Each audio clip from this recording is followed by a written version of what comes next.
One of the most surprising things that I found early on in this project was the sheer scale of migration that took place across the Bay. 28 million people crossed the Bay of Bengal between 1840 and 1940, most of them after the 1880s.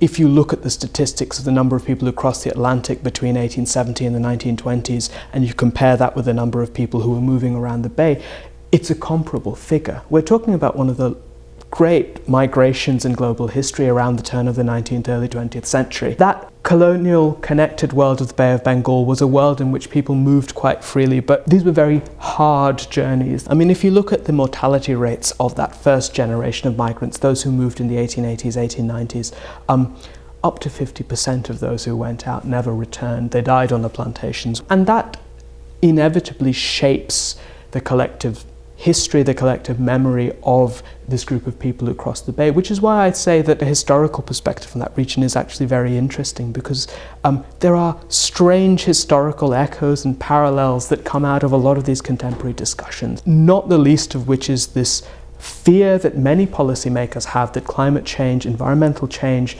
natural disasters of increasing frequency will lead to another upsurge of migration. Climate refugees are very often discussed.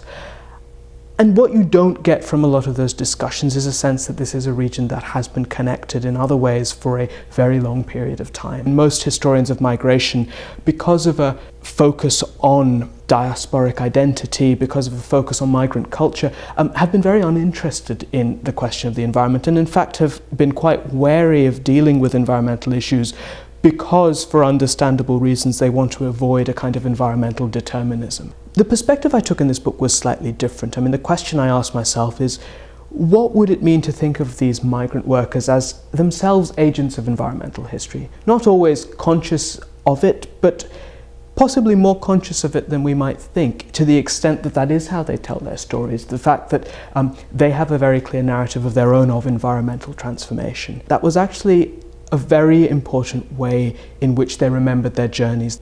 The book shows that the Bay of Bengal region really starts to fall apart in the 1930s, and the first blow to those connections of migration and trade and circulation is the global economic depression. And it's after the depression that Malaya, for example, introduces immigration control for the first time. So even before the Second World War, you have new kinds of political control over migration. What happens after the war is you really have a consensus amongst most of Asia's new nationalists that that old world of free migration needed to come to an end. That the freedom to move in search of work, the freedom to cross the Bay of Bengal, was actually detrimental to other more important kinds of freedom. Political freedom, the freedom of citizens of free nations, social and economic freedom. And I think that one of the things that I don't want to do is to give the impression that this is a nostalgic story for a world lost, without taking into account the very real gains, the very real freedoms that that moment of national independence in the 1940s and 1950s brought about. It's very important not to romanticize connections for their own sake. Crossing the Bay of Bengal was a narrative of suffering as much as it was freedom and cultural contact and cosmopolitanism.